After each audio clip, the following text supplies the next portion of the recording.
Hey, what's up guys? JB here. So in my last video, I told you guys about some suggested vision cards from the permanent pool to consider building for newer accounts. I did actually get a lot of requests to look at lower rarity vision cards as well, so that is what we're going to do today. But while we're on the subject of lower rarity stuff here, I did actually make a video specifically for low cost units as well, so I will put a link to that one above if you want to check that one out. Now I have also compiled a playlist of content that I've made over the past 9 months or so, which I would consider new player relevant, so I guess I'll call that one my WoTV 101 series, and I will put a link to that playlist in the description there as well. Now as I said in the previous video, I don't really focus that much of my content in that direction, but you know, I have seen a need for it recently on Reddit, so just trying to do my part there to help out. Now I do occasionally pepper that stuff in, so you know, I do hope that it will be helpful to have all of that sort of compiled into one area of my channel.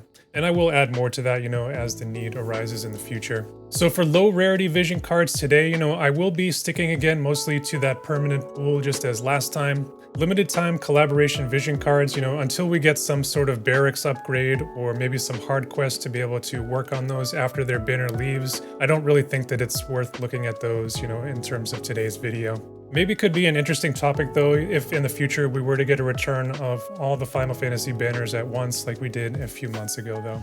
Now, one quick note before we get started here, guys, you know, all of the details that I talk about here in today's video, I get all of my info from warofthevisionscalc.com or wotvcalc.com. I am not affiliated with that website in any way, but, you know, I just did want to give it a shout out just because of how heavily I use it, and I know how heavily it is used by the community as well. I do use it myself pretty much on a daily basis while I'm playing the game, and I consider it an invaluable resource, you know, that we have as a community. So much of War of the Visions is sort of hidden behind the scenes that we're not able to see in game, and the website actually exposes all that data so that we can see it and analyze it and get more meaningful information out of it. So if you aren't using it already, you know, I really can't recommend it enough. Now I know that one thing that some players out there might be asking is, you know, why would I even build, you know, these lower cost vision cards? They don't seem as good as the UR versions, and you know, that certainly is true. But you know, I will say first, you know, before we actually get into the reasons why you might build them, you know, as a brand new sort of newer account, I wouldn't really be putting all that much focus into these lower rarity vision cards just yet. I do consider that the building of those to be more of a mid-game or late-game task, or as maybe sort of a finish them as you pull them and sort of get the shards for them, you know, along the way. I wouldn't really be trying to dedicate any sort of limited resources into them, at least for sort of the early days of your accounts. That said, you know, once you do get to the stage where, you know, where you have some free resources and MR cards or units might be beginning to become an option for you, here are 3 reasons why you should consider, you know, building those for your account as sort of an investment into the future for it. And the reasons here are going to be the same that I discussed in my MR units video that I mentioned a few minutes ago. And the first one is going to be for cost restricted content. Pretty much on a monthly basis, you know, we have what is called a limited Guild War event, and we have been told the class match PvP, which can also be cost restricted, that is actually going to be returning this month as well. And you know, there is a chunk of Visior on the line for those events. You know, you can get 2, maybe 3,000, you know, if you're a top finisher. So of course you can never have too much Visior in your hands, so that is definitely motivation enough right there. Now the second reason would be sort of easier completion of the high score and elemental missions on EX stages that are gradually released, you know, through the various events. Now the rewards for completing those are going to be Trust Stone currency, as well as Gil, Magicites, and a free source of armor and burst pots for your account. And these are definitely going to be invaluable for leveling up your TMRs and limit burst abilities, which definitely can be hard to come by early on. I will say that Magicite is another very hard thing to find in the early days of your account, and you're going to have so many espers that you need to level up, so definitely a good motivation as well to sort of grab those and finish those missions.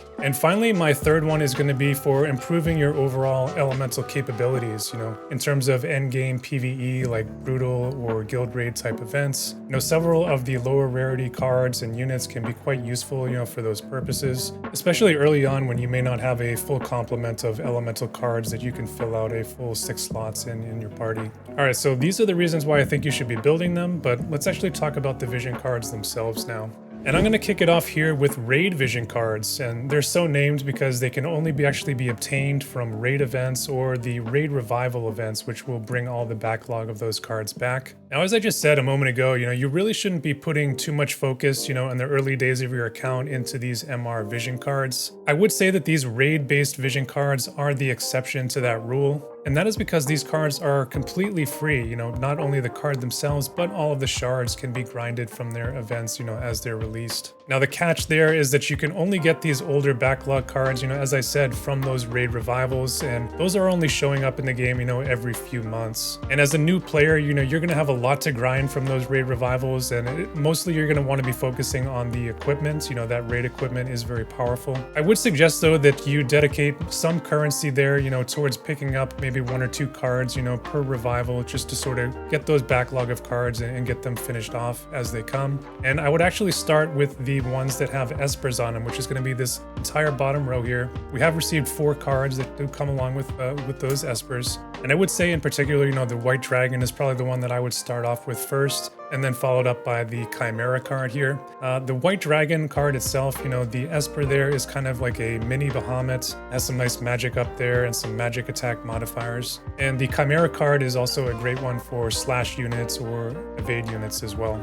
Now, you may not actually invest the resources into building the cards, right away as you pick them up, but I think actually grabbing those Espers will make them well worth the currency. And certainly, though, as new raids come along that you're able to partake in, you should be able to fully complete the newly released cards, as they come along. Even if your account is not in a place where you're able to finish the brutal missions that will come along with those events, generally these shards are grindable and farmable from the lower difficulty missions. So finishing those new cards, should be well within your reach, even as a newer or fresher account. Now, these cards, while they're not top tier for veteran players, they can actually still see some use on limited time events, like we were talking about. But for newer accounts, they're going to help you branch out maybe into some newer elements that you haven't worked on yet, or maybe help solidify the ones that you have worked on. Now, I do actually really like the most recently released one, which is called Blood on the Ice, pictured here. Not only is this artwork absolutely stunning, but the card itself is actually a very nice one. And the uptick in quality, on these free MR cards, is something that I have noticed recently, similar to what they've been doing with the free MR units that come along every so often. And in this case, for example, the UR area resist card, which is called Death Machine, is actually from a limited time event from Final Fantasy I.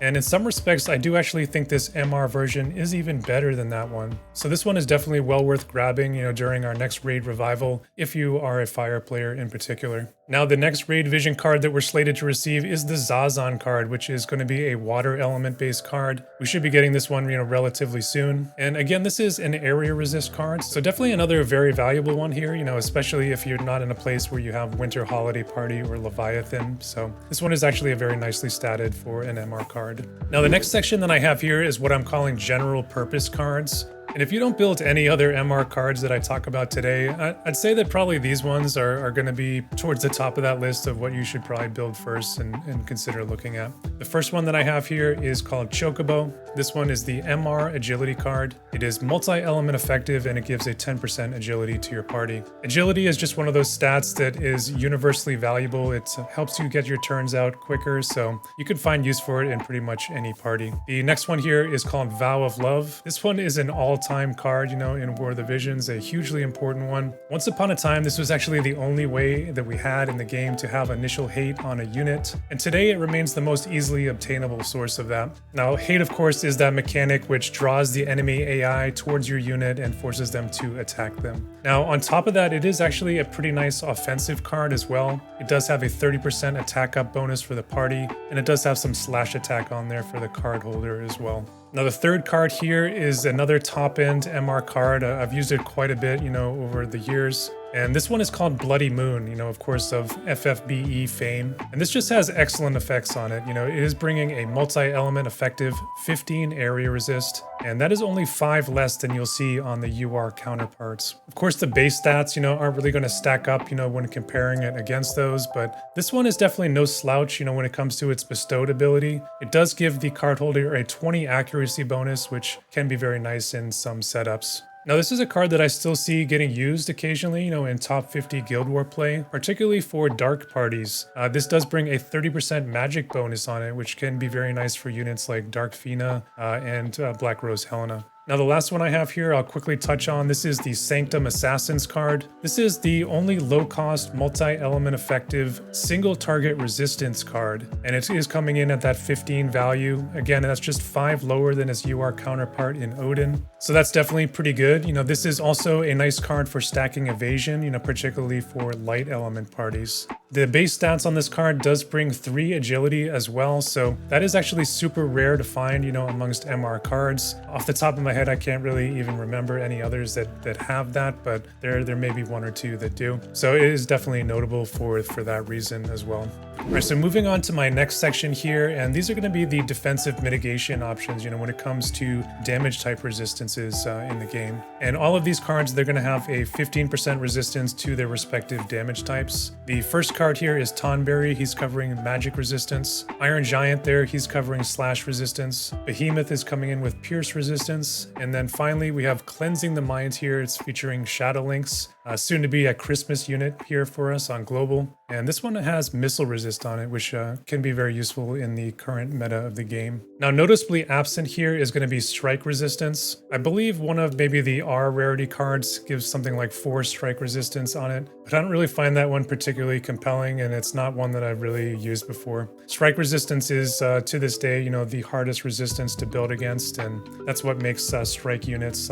like Snow actually very, very valuable. So these cards, they can be good fill-ins or maybe good secondary card options if you're really looking to bulk up against a particular damage type. Maybe you're trying to target a specific team in Arena or Guild War that leans heavily into that particular damage. Now again, as I've sort of been saying here, the cards will be especially effective if you can not only leverage the multi-element effect, but also the elemental party effect that these particular cards have. For example, the Behemoth card, it is a dark card and it's bring 30% attack to dark units. So if you're able to build a party that it's leveraging that attack bonus, in addition to the 15% pierce resistance that it offers, you're going to be in a much better position, in terms of your team building. All right, so the next section of cards I have here is going to be the offensive essentials. Maybe not quite as interesting as the defensive cards that we were just looking at, just because the gap on the offensive cards, between the MR and the URs is a little bit more pronounced. But, probably the first 2 that I would look at here would be Envious Magician and Vow of Love, which is in that first row there. Envious Magician is going to be your multi-element effective magic up card, and Vow of Love is going to be, as we talked a little bit about earlier, is going to be your multi-element attack up card, and they both offer 30% in those values respectively. Now, I won't spend too long, going into the details of all of these cards, but one that I particularly like is Sharpened Concentration, which is King Curry's card. I think this is definitely one of the better MR cards out there, for overall value. You do get 20 missile attack for the party, a large 20 accuracy bump for the card holder, and it is especially effective for ice parties because it does get 15 human killer, on top of that missile attack. So it's definitely a good way to sort of pepper in some offensive punch at a low cost, for restricted content. Now, the last one I have here, Marlboro, is a somewhat notable card as well. It's actually the only multi-element effective strike attack card that we have in the game today. I think it's a card that you might lean towards maybe putting on a support or magic-based unit, just because the base stats on it are leaning more towards that magical side. But definitely sort of a unique card in the game, at least as of today. All right, so my next section here is going to be something I call PVE Essentials. And these are vision cards that you're going to want to look at specifically for things like guild raids. And we do actually have a guild raid coming up pretty soon, maybe sometime within the next few weeks. And these first 2 cards that I have here are going to be ways that you're able to increase the max damage that your units are able to do. Now, an EX unit caps out their damage at 11,999. The first card here, Mind Flayer, that's going to give you a party-wide effect of a 1,500 damage increase on that max damage. The nice thing about these type of cards is that even if you equip them in your secondary slot, they do remain their full effectiveness. So no matter where you slot it, you're going to get that value. Now, the second card on the list here is called the Perks of Having Charm.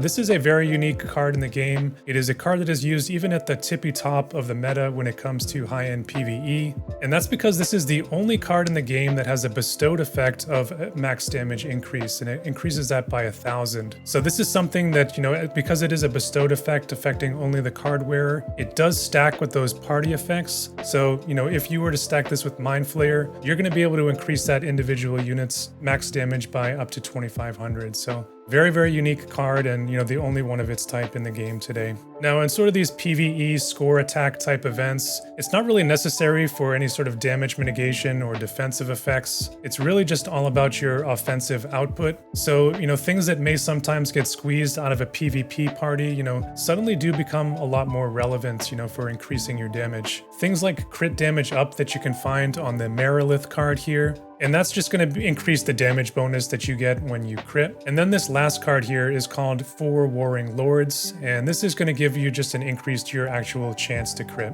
Now this card actually does have an ice elemental effect on it as well, and that one is actually going to increase the max damage up of the party just like the Mind Flayer one does. So it is actually a pretty nice card, for those purposes. Now all but one of the cards that we looked at so far are MR rarity cards, but there are even some lower rarity ones than that. We do have N, R, and SR rarity cards. Now, I don't often turn to these types of cards, but, there definitely are a few notable ones, in the game. And these cards, are really only coming into play for, when we have events that have a total team cost, applied to them. Very recently, we did have a limited Guild War event that we had a total team cost of 560 that we needed to fill. Of course, when we have units that take up 90 or 100 costs of that all by themselves, that cost does get filled up very, very quickly. So suddenly, these lower rarity cards that have a cost of only 20 to 40, can actually become very valuable for you to actually get some increased bonuses for your team. And my number one recommendation,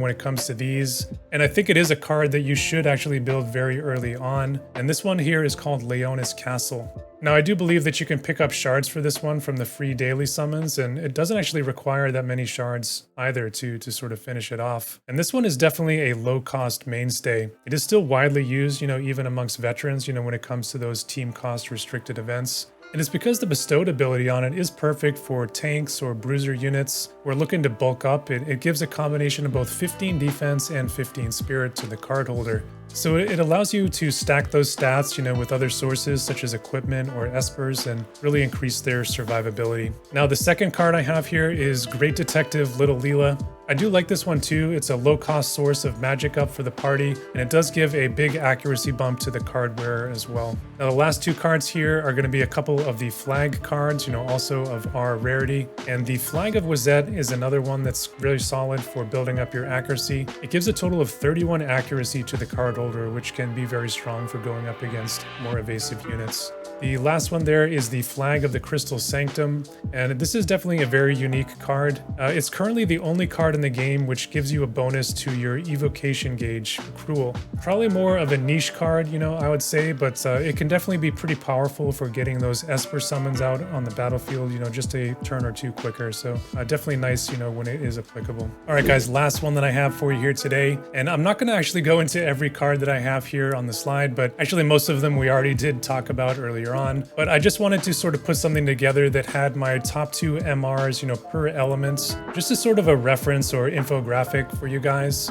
As I was sort of going through the various vision cards today, I just sort of put them all together here as the ones that I found most useful, over time in sort of building those various elemental parties. Now, again, no limited time cards were included today, other than the raid stuff that we were talking a little bit about earlier. But because it is on banner, right now, and I'm sure some of you guys may have actually picked it up in the Final Fantasy Tactics banners, I will give a shout out to Red Chocobo. It is actually a pretty nice card for the light elements, but the Esper on it is the true prize, I'd say. It's definitely one of the better MR Espers in the game, so highly recommended to build that one if you did pick it up.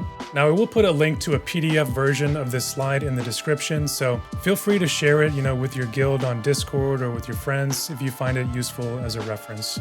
Alright guys, so that is going to wrap it up today for my picks on essential low rarity vision cards, what they are and why. Remember, no real need to rush into these for newer accounts, especially if it's going to cost you limited resources. But again, as your account matures, these are definitely going to be things that you're going to want to start thinking about and building up, over time. Now for my new players out there, if you do want to go on sort of a low rarity binge, I do have that low cost unit video that I talked a little bit about earlier, so definitely check that one out as well. And I am working on one more video for my new players out there, and it's going to be all about espers, so keep a watch out for that one. I will have it out maybe sometime next week. Finally, a call to action for my longtime players out there. Let's help out all these new guys. If there's anything that I missed, in terms of the vision cards that you highly recommend, go ahead and pop it in the comments down below. If you enjoyed the video today, hit that like button. It really helps me out with the YouTube algorithm. And if you like what I'm doing here on the channel, hit that subscribe button if you want to see more. And that's really all I have to say for today. So as always, stay safe out there, and I'll see you guys in the next one.